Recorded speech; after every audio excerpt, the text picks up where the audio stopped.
L'Allemagne a tous les défauts du monde. Soit elle en fait trop et on l'accuse, non sans arrière-pensée douteuse, de vouloir donner le là, tout du moins en Europe, soit elle n'en fait pas assez et Berlin se voit reprocher d'être un enfant gâté de l'Europe, proche de ses sous et peu porté sur les nécessaires solidarités politiques et économiques. Dans ce débat, nous ne céderons pas, je l'espère, à ces poncifs. Je demanderai plutôt à nos invités, sur le ton de l'ironie, et si nous allions véritablement vers une Europe allemande et que le jeu en vaille la chandelle. Dans ce contexte, une figure, celle de la chancelière Angela Merkel, se dégage. Elle qui n'imaginait pas entrer dans l'histoire de son pays comme la chancelière de crise, de la même manière que Willy Brandt, jadis, avait été le chancelier de la politique de détente. Je vous présente à présent mes invités avec Jean-Dominique Giuliani, qui est président de la Fondation Robert Schuman. À ma gauche, Bernard Guetta, qui est éditorialiste, chroniqueur, journaliste, spécialiste des relations internationales à France Inter. À ma droite, Henri Ménudier, professeur des universités, Paris 3, Sorbonne Nouvelle. Et à ma gauche, Bernard de Montferrand, ancien ambassadeur de France en Allemagne et auteur d'un livre que l'on va voir à l'écran intitulé « Allemagne, l'heure de vérité » aux éditions Talendier. Alors messieurs, avant qu'on commence, qu'on entre dans le vif du sujet, je voudrais vous faire écouter un petit extrait de discours qu'a prononcé Angela Merkel, c'était il y a quelques jours à Leipzig, lors du congrès de la CDU. Nous avons porté l'Allemagne au sommet avec succès. Nous ne sommes plus la lanterne rouge de l'Europe, mais son socle de stabilité. Nous sommes le moteur de la croissance. Est-ce qu'on entend Angela Merkel parler souvent de la sorte sur un ton, je vais dire vulgairement, punchy, Bernard Guetta? Écoutez, oui, non seulement Angela Merkel, mais aussi son prédécesseur, Gerhard Schröder. Il y a eu un tournant dans la tonalité politique qu'on entend en Allemagne. Ce tournant, il date, avec quelques années de décalage, le temps de le digérer, de la chute du mur de Berlin et de l'unification, dans la mesure où il est vrai que l'Allemagne, par la simple vertu de la géographie, mais aussi de sa puissance économique et tout particulièrement industrielle, est redevenue une puissance centrale, non seulement dans l'Union européenne, mais sur le continent européen. Il suffit de regarder la carte.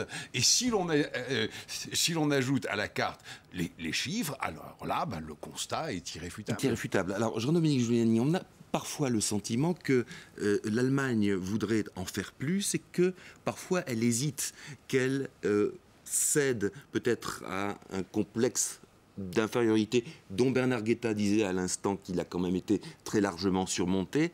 Est-ce qu'il n'y a pas cette hésitation entre la puissance et la superpuissance ? Je crois qu'il ne faut pas regarder l'Allemagne avec des lunettes françaises, en tout cas pas exclusivement. C'est un pays qui est différent du nôtre. C'est un pays fédéral, c'est un pays où les processus de décision sont différents, c'est un pays qui a une histoire très particulière aussi, une histoire récente très particulière, et toutes ces différentes caractéristiques, dont on parlera peut-être un peu plus en détail, expliquent ce sentiment que vous avez de passer de la puissance à l'hésitation. En réalité, je dirais que les chiffres que vous venez de rappeler parlent en faveur d'une Allemagne puissante et forte. L'histoire récente, la réunification, parle aussi en faveur d'un sentiment de stabilité retrouvée et d'une relative fierté nationale tout à fait légitime. Décomplexée. Mais ce n'est plus ce qu'on a pu connaître dans d'autres époques, et notamment au siècle dernier. C'est-à-dire que c'est une Allemagne complètement européenne. Et ça, il ne faut pas l'oublier en France, où on a toujours, de temps en temps, pour des raisons tout à fait justifiables, de vieux poncifs qui viennent immédiatement à notre pensée. Je crois que l'ambassadeur de Montferrand le dirait mieux que moi, que l'Allemagne d'aujourd'hui est réellement européenne, et j'allais dire même mondiale, qu'elle a une vision totalement différente et que les Allemands se pensent différemment qu'ils ont pu se penser dans leur histoire contemporaine. Oui. Alors précisément, Monsieur de Montferrand, quand les Allemands se pensent d'une manière différente dans l'histoire contemporaine, on l'a vu dans les événements récents, on l'a vu dans, j'appellerais ça la bataille autour de la BCE, autour de l'importance que la BCE doit recouvrer ou pas. Est-ce qu'il y a là l'affirmation, je dirais, d'un modèle allemand, d'un modèle économique et social auquel d'ailleurs Angela Merkel aurait fortement contribué de par sa personnalité, de par son allant et de par son bagou. Moi, j'ai deux choses. La première, c'est que les questions dont vous discutez tout à l'heure, il n'y a qu'une seule question qui pour moi est essentielle. C'est est-ce qu'aujourd'hui, au-delà des sentiments, est-ce que les Allemands ont intérêt dans leur nouvel État à continuer à s'engager fortement dans l'Europe? Et moi, j'ai entendu 20 fois Mme Merkel dire: mes chers amis, c'était soit devant des chefs, des hommes d'affaires ou des hommes politiques, mes chers amis, une Allemagne de 82 millions d'habitants, championne du monde de l'exportation, c'est quand même drôlement bien. Mais après tout, dans un monde où les entités qui pèsent ont 500 millions à 1 milliard d'habitants, je crois qu'on a vraiment besoin de l'Europe. Et je crois qu'aujourd'hui, la seule réponse à la question que vous posiez, c'est l'Allemagne a véritablement, profondément besoin de l'Europe. Donc c'est peut-être, on préfère quelquefois que ça ne soit pas une nécessité, que ce ne soit pas uniquement des questions d'intérêt, mais je trouve que quand on a des intérêts communs, c'est vraiment le début de la sagesse et c'est quelque chose de très rassurant. Donc je crois que c'est quelque chose d'important. Donc ça renverse notre question, la question de notre débat. Ce n'est pas une Europe allemande, mais au fond une Allemagne européenne. Oui, je crois. Et en plus, alors sur la question du modèle allemand, moi, est-ce que de tenir ses comptes en équilibre, c'est une loi allemande? Non. On appelle souvent Mme Merkel en Allemagne la ménagère Schwab. Ça veut dire qu'une ménagère Schwab sait qu'elle doit tenir ses comptes en ordre. Une ménagère auvergnate, c'est pas si différent en France. Je veux dire, je crois que ce que nous essayons de faire en Europe et là où les Allemands, hier ça a pu choquer quelqu'un, M. Kauder, là, le président du groupe CDU, a dit: ah, l'Europe parle allemand. Alors certains vont dire: c'est épouvantable. Écoutez, ça tombe bien, on va le voir immédiatement à l'écran. Donc Volker Kauder, qui est le chef du groupe parlementaire de CDU au Bundestag, et qui a commencé par cette phrase, effectivement: nous parlons allemand. L'Europe parle allemand, mais je vous laisse préciser la suite. Ça veut dire, nous parlons économie sociale de marché, c'est-à-dire à la fois une forme de libéralisme et de compétitivité, et en même temps une forme de solidarité sociale qui fait notre culture, qui fait l'identité de nos sociétés. Et c'est pas plus, mais c'est pas moins. Et ça ne veut pas dire du tout, je crois, de la part de M. Kauder, l'Allemagne va régenter l'Europe, parce que les Allemands savent très bien que même à 82 millions d'habitants, ils ne peuvent pas régenter l'Europe. Et d'ailleurs, ces derniers temps, quand ils ont voulu s'affirmer dans certains domaines un peu trop, ils ont senti tout de suite que ça se fait pas naturellement. Alors, Henri Ménudier, quand il y a ces divergences à propos du rôle de la BCE et la crainte de l'Allemagne que l'on fasse, en quelque sorte, que l'on fasse marcher la planche à billets et donc l'inflation, est-ce que là, ça vous paraît être un relent de l'histoire allemande, une vieille peur de l'histoire allemande, ou bien une nécessité adaptée aux conditions économiques et financières actuelles ? Oui, non, je crois que c'est une nécessité, parce qu'en fait, on a deux principes qui s'opposent un peu incarnés l'un par la France, l'autre par l'Allemagne. Du côté français, on parle beaucoup du principe de solidarité, qui est une idée de base tout à fait fondamentale depuis 1950, depuis la déclaration de Robert Schuman. D'ailleurs, le mot solidarité se trouve plusieurs fois dans la déclaration du 9 mai 1950. Et du côté allemand, c'est le principe, si vous voulez, d'une gestion rigoureuse. Qui a fait le succès de l'économie allemande, le succès du Deutschmark autrefois, et que les Allemands voudraient qu'on retrouve la même chose au niveau de l'euro. Donc le fait que l'Allemagne aujourd'hui exige une certaine discipline budgétaire économique me semble tout à fait normal. C'est un principe de bonne gestion des moyens économiques, financiers, budgétaires de l'Union européenne. Bon, je crois qu'on est arrivé après bien des difficultés, à un compromis entre les deux pays, France-Allemagne. L'Allemagne accepte beaucoup plus facilement qu'autrefois, je crois, cette idée d'une solidarité. Il y a un terme qu'on trouve souvent du côté allemand, qu'on ne trouve pas du côté français, c'est le terme de Transferunion, une union de transfert. Alors bien sûr, ça fait peur aux Allemands parce qu'ils ont l'impression que cette Allemagne va être obligée de payer pour les autres. Madame Merkel a bien montré que ce n'était pas tout à fait cela. Et je crois qu'il faut bien se rendre compte que l'Allemagne est profondément ancrée dans l'Union européenne. Et que l'Allemagne n'a pas, si vous voulez, des rêves de politique mondiale. Rien qu'un chiffre, si vous voulez. 60% du commerce extérieur de l'Allemagne est fait avec les seuls pays de la zone euro, près de 75% avec les pays de l'ensemble de l'Union européenne. 9 à 10 millions d'emplois dépendent de tout cela. Donc vous voyez, l'Allemagne est véritablement ancrée.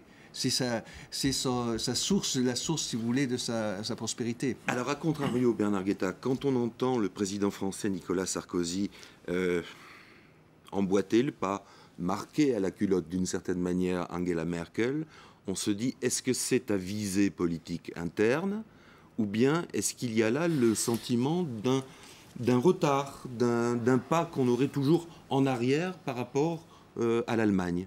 Mais qu'est-ce qui est le plus important dans le débat actuel? Est-ce le fait que le président Sarkozy, comme la plupart des dirigeants européens d'ailleurs, soit d'accord avec les dirigeants allemands sur le fait qu'il faille que nous nous désendettions? Nous tous, l'ensemble des pays de l'Union européenne. Je ne dirais pas que ce soit le plus important, parce que cela relève de l'évidence. Mmh. En revanche, il y a un deuxième fait qui, lui, me semble absolument capital. C'est que l'Allemagne, non pas depuis un an, non pas depuis 18 mois, mais depuis le krach de 2008, en est venu petit à petit, ce n'est pas encore totalement fait, mais petit à petit, à accepter, en tout cas à considérer avec beaucoup moins de réticence, des idées qui étaient défendues par la France depuis à peu près toujours, depuis la nuit des temps en tout cas, dans l'Union européenne et les communautés avant, c'est-à-dire la nécessité d'aller vers une Europe politique. Certains, dans l'histoire récente de l'Allemagne, avaient défendu avec beaucoup plus d'audace que les dirigeants français cette idée. Je pense notamment à la dernière tentative en date, celle de Joschka Fischer, que la France avait repoussée avec un dédain que, pour ma part, j'avais trouvé aussi absurde que criminel à l'époque. Mais fondamentalement, l'idée de l'Europe politique, l'idée même de la solidarité, de la nécessité d'une solidarité financière que l'Allemagne avait fait proscrire par les traités, par crainte que l'on ne fasse marcher la planche à billets pour couvrir le laxisme de certains pays, etc. etc. Ben, voyez l'évolution. L'Allemagne a commencé par accepter la solidarité financière, elle a suivi, ou pratiquement dans le même temps, par accepter, en acceptant l'idée de gouvernement économique commun, même si elle préfère dire gouvernance, ce qui ne veut rien dire du tout, ça veut dire gouvernement. Et maintenant, on en est à l'idée rebrandie par l'Allemagne d'un fédéralisme économique qui implique forcément un fédéralisme politique. Et alors, l'un ne va pas sans l'autre. D'un fédéralisme qui est par définition connu par l'Allemagne, puisque c'est son modèle institutionnel de fonctionnement, pourquoi précisément, comme le disait Bernard Guetta, l'Allemagne aurait-elle mis tant de temps à venir à cette idée, hormis Joschka Fischer, je vous le concède. Et d'autres avant. Et d'autres avant, à droite. Et d'autres avant, dans la CDU. Dans la CDU. Alors, mais pourquoi revient-elle maintenant à cette idée-là de fédéralisme, de gouvernance politique? Parce que c'est le bon sens. Je vois deux raisons. Une raison qui tient aux chiffres et une raison qui tient à la politique. La raison qui tient aux chiffres, c'est qu'il ne faut pas oublier que depuis l'origine de l'Union européenne, l'Allemagne paye davantage que ce qu'elle reçoit directement de l'Union. C'est le seul État qui est dans ce cas-là. La France ne paye davantage à l'Union européenne que ce qu'elle reçoit que depuis 3 ans. Ce qui explique aussi pas mal de choses. Et j'ai fait les comptes, le solde créditeur de l'Allemagne au budget européen depuis l'origine de la communauté, c'est 200 milliards d'euros. Je vous dirais, c'est pas beaucoup au moment où on parle de milliers et de milliards d'euros. C'est quand même un sentiment allemand qui est ancré dans une réalité. On paye pour une union parce qu'on doit payer et parce que c'est notre intérêt. Donc ça, ce sont les chiffres. Et dans tous les secteurs, vous pouvez constater que l'Allemagne a toujours économiquement joué le jeu, tout en restant un peu en retrait politiquement. La nouveauté est politique, ça c'est le deuxième aspect, c'est parce que dans la crise actuelle qui a pris un peu en défaut, comme vous le disiez, la classe politique allemande, qui était un peu prudente, peut-être et qui n'a pas eu les débats que nous avons eus, nous, en France, à l'occasion de Maastricht ou autre, vient maintenant à ces débats-là par nécessité et aussi peut-être, j'allais dire, par culture allemande, c'est-à-dire que les Allemands sont très attachés aux règles et au respect des règles dans la durée. Et alors que nous, Français, nous adorons dès que nous édictons une règle, voir immédiatement comment on pourrait l'améliorer, voire la contourner ou la changer. Et donc, ils ont fait politiquement cette évolution depuis la crise de 2008 par nécessité. Et maintenant, ils ouvrent un débat que nous n'avons d'ailleurs pas en France et que personne ne veut ouvrir aujourd'hui. Par nécessité, et la question que je pose à M. de Montferrand, par plaisir aujourd'hui, est-ce qu'il y a cette conscience, disons, de participer à l'avenir politique de l'Europe de manière consistante et conséquente comme quelque chose de bienfaiteur? Ou est-ce une obligation, finalement, quand on en arrive à une puissance économique pareille, on est obligé de prendre ses responsabilités? Ou bien est-ce qu'il y a vraiment, en Allemagne, l'envie de participer à cette gouvernance, à ce gouvernement politique, pardon? Première réponse, c'est que on a souvent dit ces dernières années qu'il y avait un europessimisme épouvantable dans les opinions publiques européennes. Oui. Quand on analyse les sondages, et la Fondation Schuman l'avait fait avec beaucoup de perspicacité, on s'aperçoit d'abord que c'est un européisme qui est très partagé et que les Allemands sont probablement parmi les plus européens. C'est très intéressant. Bon. Donc il ne faut pas sous-estimer l'engagement allemand. Et depuis que Mme Merkel, par exemple, est au pouvoir, rappelez-vous, qui est-ce qui a sorti de l'ornière le char européen complètement embourbé après le non-référendum néerlandais et français?